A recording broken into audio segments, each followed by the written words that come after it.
Assalamualaikum warahmatullahi wabarakatuh. Rekan-rekan sekalian, kembali kita berjumpa di Jejak Semesta 65. Semoga Allah subhanahu wa ta'ala senantiasa memberikan rahmat dan karunia-Nya kepada kita sekalian. Kawan-kawan sekalian, soal curah gagasan para capres yang telah diselenggarakan di Universitas Gajah Mada kemarin yang dipandu langsung oleh Najwa Shihab. Memang para capres tidak disatukan dalam satu waktu dan dalam satu tempat yang sama. Tempatnya mungkin sama, tetapi mereka ditampilkan satu-satu, tidak digabung, dan sekarang tidak terjadi perdebatan. Jadi hanya terjadi satu arah antara Najwa dengan capres-capres tersebut.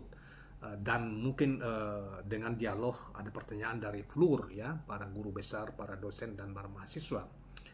Tetapi yang kita sebetulnya, jadi tidak terjadi perdebatan di antara mereka karena mereka tidak satu waktu dipertemukan untuk menyampaikan pandangan-pandangan dan adu gagasan di antara mereka. Oleh karena itu boleh dikatakan sebagai curah gagasan dari para capres itu. Yang pertama adalah Anies Rashid Baswedan, kebetulan ditampilkan duluan oleh memberi kesempatan terlebih dahulu, kemudian setelah itu baru Ganjar Pranowo, dan malamnya Prabowo Subianto. Saudara sekalian, memang saya tidak tertarik dengan gagasan-gagasan karena memang sangat kaku, baik dari Ganjar maupun Prabowo, dan terlalu sederhana, dan tidak ada karena mereka berharap supaya mendapat dukungan dari pemerintahan Jokowi. Mereka hampir relatif lebih banyak muji terhadap pemerintah hari ini tanpa ada koreksi yang signifikan terhadap apa yang berlangsung hari-hari ini, waktu-waktu saat ini di pemerintahan Jokowi. Berbeda dengan Anies yang bisa mengoreksi soal penegakan hukum, soal indeks demokrasi, maupun soal ekonomi dan lain sebagainya, yang membuat beda di situ. Dan kelihatannya Anies lebih menekankan menjelaskan tentang pola perubahan-perubahan yang akan diusung, tagline perubahan yang akan diusung oleh Anies di Pilpres yang akan datang. Nah, saudara, dalam kaitan itu ada beberapa potongan video yang merupakan gagasan umum dari apa yang disampaikan Anies Rashid Baswedan. Pada kesempatan ini saya ingin ini sebagai pengantar untuk menghadirkan pandangan-pandangan Anies secara langsung, secara verbal, yang melalui beberapa potongan video, termasuk tentang demokrasi, termasuk tentang hukum, tentang ide lapangan pekerjaan, ide tentang pendidikan, ide tentang kesehatan, ide tentang jadi lapangan kerja, kesehatan, dan harga pengendalian harga barang yang semakin kebutuhan pokok yang semakin mahal, dan lain sebagainya. Oleh karena itu, kawan-kawan sekalian, saya persilakan untuk Anda menonton, mudah-mudahan terhibur. Kesempatan ini saya hadirkan berikut ini, ya. Saya hadirkan potongan video dengan narasi yang berbeda, dengan pokok-pokok narasi yang dijelaskan oleh Capres Anies Rashid Baswedan yang amat menarik tersebut. Walaupun tidak mencerminkan secara keseluruhan, tetapi beberapa bagian yang penting-penting yang di dalam video itu kita tampilkan. Mudah-mudahan teman-teman pemirsa terhibur dan mendapatkan informasi yang akurat dari apa yang disampaikan oleh Anies pada curah gagasan kemarin di Yogyakarta tanggal 19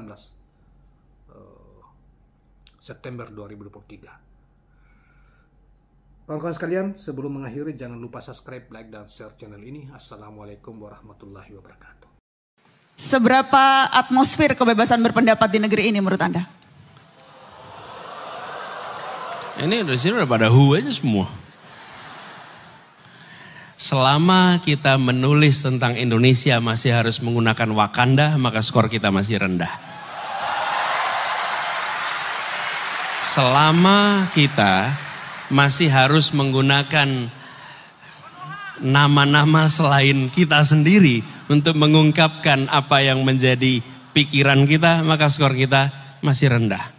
Jadi sudah tidak boleh lagi ada rasa takut dalam berekspresi. Ini ya, demokrasi. Di kampus ini kita memperjuangkan kebebasan berbicara. Saya waktu itu mahasiswa di sini. Dan kita menolak segala macam pelarangan atas kebebasan pers. Ketika waktu itu di Bredel, Bulak Sumur depan sana menjadi saksi bahwa mahasiswa di Jogja bergerak paling awal untuk melawan pembredelan semua media-media pada masa itu. Hari ini kampus ini harus terus juga begitu. Jadi menurut saya kebebasan berpendapat hari ini di Indonesia sedang bermasalah. Jadi nilainya berapa, Mas? Skor angkanya mungkin sekitar 5 dan 6. Ya. 5 atau 6, Mas? Karena kalau 6 udah lulus, 5 tuh nggak lulus, Mas. Ada juga nggak lulusnya 7. Jadi ini 5. Kalau begini, angka itu ya bisa meredusir kompleksitas ya. Jadi kita bisa terjebak di dalam kuantifikasi. Nanti bisa menyebut 7, 8, nanti itu sen saja. Dan kita tidak bisa sesederhana sekedar angka saja. Tapi menurut saya kita masih jauh dari harapan sekarang. Dan itu tadi saya katakan, bila ungkapan-ungkapan ini dan kampus-kampus kita menyaksikan dosen yang diperiksa, dosen bahkan dibawa ke proses kriminal hanya karena mengungkapkan pandangan dari mulai di Aceh, bahkan dosen UGM lalu 2020 ada dosen yang mengalami hal yang sama di tempat ini. Dan ini yang harus diubah. Kita harus memberikan, apalagi di kampus, ruang kebebasan berekspresi. Mengkritik pemerintah itu sah dan itu boleh apalagi dilakukan oleh kampus-kampus. Kenapa ini terjadi? Nah, bayangkan ketika ada praktek-praktek ketidakadilan, ketika ada tindakan-tindakan negara yang salah, kampus diam, kampus tidak berbicara. Lalu siapa yang berbicara? Tokoh agama berbicara, tokoh-tokoh ulama berbicara, tokoh-tokoh Kristen bicara, tokoh Katolik bicara, tapi tokoh-tokoh akademia tidak. Dan ini terjadi kenapa? Karena kita ada perasaan khawatir. Ini harus diubah. Jadi kebebasan berbicara nasional, tapi juga menurut saya yang paling penting dikembalikan adalah kebebasan berbicara di dalam kampus-kampus harus dikembalikan. 1 sampai 10. Penegakan hukum. Negeri ini punya kesempatan untuk maju. Tetapi selama rule of law, kepastian hukum, penegakan hukum tidak menjadi prioritas, maka yang terjadi adalah tata kelola pemerintahan tidak berjalan dengan baik. Praktek korupsi masif di mana-mana.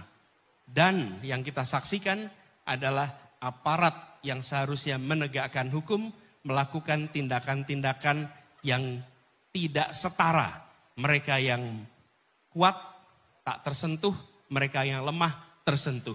Mereka yang kawan tak tersentuh, mereka yang lawan disentuh terus. Dan ini harus diubah. Pemberantasan korupsi menjadi prioritas penting, penegakan hukum yang adil menjadi prioritas, dan membuat pengadilan kita menjadi pengadilan yang kredibel, itu prioritas kita. Penegakan hukum. Negeri ini KPK. Karena rekomendasi yang sama diberikan oleh tim percepatan reformasi hukum yang menyebut perlu ada revisi lagi undang-undang KPK untuk mengembalikan independensi pada lembaga ini. Saya mau tanya dulu, Anda sepakat KPK sekarang makin tidak independen? KPK harus independen lagi seperti dulu, ya. Jadi konkretnya ketika ada revisi yang kemudian membuat staf KPK, karyawan KPK menjadi ASN sebagaimana ASN yang lain, otomatis mereka tidak lagi memiliki ruang untuk mandiri. Satu. Yang kedua adalah posisinya yang berada di bawah presiden. Bila di bawah presiden dan diberikan ruang yang bebas, maka itu lain. Tapi kita tidak pernah tahu siapa presiden di masa yang akan datang. Apakah akan selalu memberikan ruang kepada KPK untuk menjalankan tugasnya sesuai dengan kewenangannya. Lalu yang ketiga, nah yang tidak kalah penting, bahwa KPK itu sendiri selain dibuat lebih independen, tapi KPK juga harus bisa diawasi. Tidak ada malaikat di negeri ini. Ini adalah semuanya manusia, dan manusia punya kecenderungan mendapatkan kekuasaan, dia bisa abuse kekuasaan itu. Termasuk juga yang berada di dalam KPK. Ya dimandirikan, ya diberikan kewenangan yang cukup untuk memberantas korupsi, karena praktek korupsi sudah begitu masif, tapi juga harus ada mekanisme pengawasan yang baik, sehingga KPK tidak menjadi sebuah badan yang justru merusak praktek pemberantasan korupsi. Mas Anies, saya harus tanya supaya tidak ada suuzon di antara kita. Jawaban Anda soal KPK harus independen, Apakah itu dipengaruhi oleh fakta bahwa KPK belasan kali menggelar ekspos Formula E dan calon wakil presiden Anda juga sudah diperiksa KPK? Saya tidak tahu berapa kali KPK melakukan gelar perkara. Tapi saya percaya bahwa KPK akan menjalankan tugas itu dengan benar. Kenapa? Karena mereka harus bertanggungjawabkan pada publik apa yang mereka kerjakan. Dan saya percaya bahwa sejauh ini terkait dengan pelaporan-pelaporan itu semua, mereka jalankan itu sesuai dengan prinsip-prinsip yang benar. Kenapa? Masih banyak orang-orang baik yang bertahan, yang selalu akan menjaga integritas di dalam tubuh KPK. Itu harapan kita, itu andalan kita. Sebelum saya ke topik yang lain, saya harus tanya KPK. Adalah bekal utama untuk mengembangkan potensi setiap manusia Indonesia. Dan kami tidak ingin menyebut dengan istilah sumber daya manusia.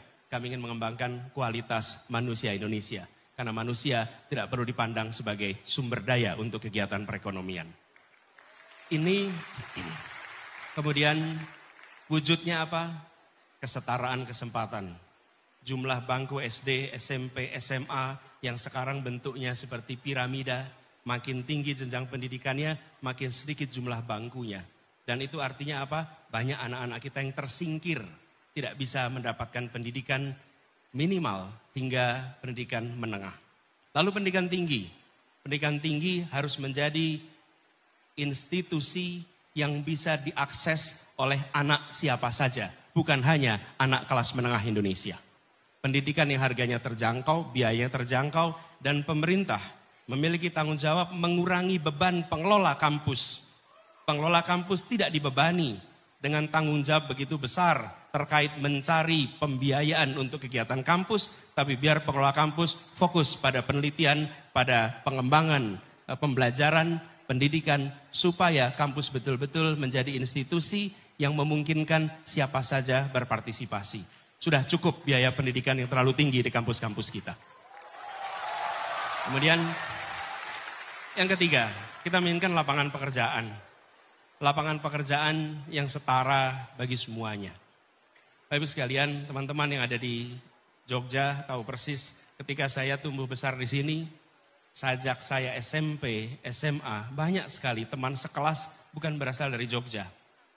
Kenapa? Karena sejak SMP dan SMA mereka dikirim oleh orang tuanya untuk belajar ke kota ini agar mereka bisa mendapatkan pendidikan yang baik.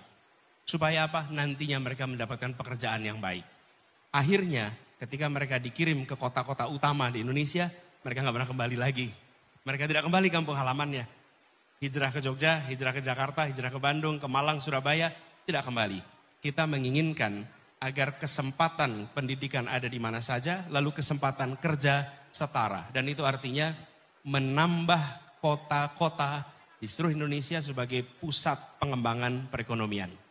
Perekonomian kita hari ini tersentralkan di kawasan Jawa bagian barat, khususnya Jakarta, dan kawasan Jawa. Kita menginginkan dan merencanakan kota-kota di seluruh Indonesia minimal 14 kota menjadi mesin penggerak perekonomian yang memungkinkan bagi semua untuk bisa mendapatkan lapangan pekerjaan yang setara. Pendidikan adalah bekal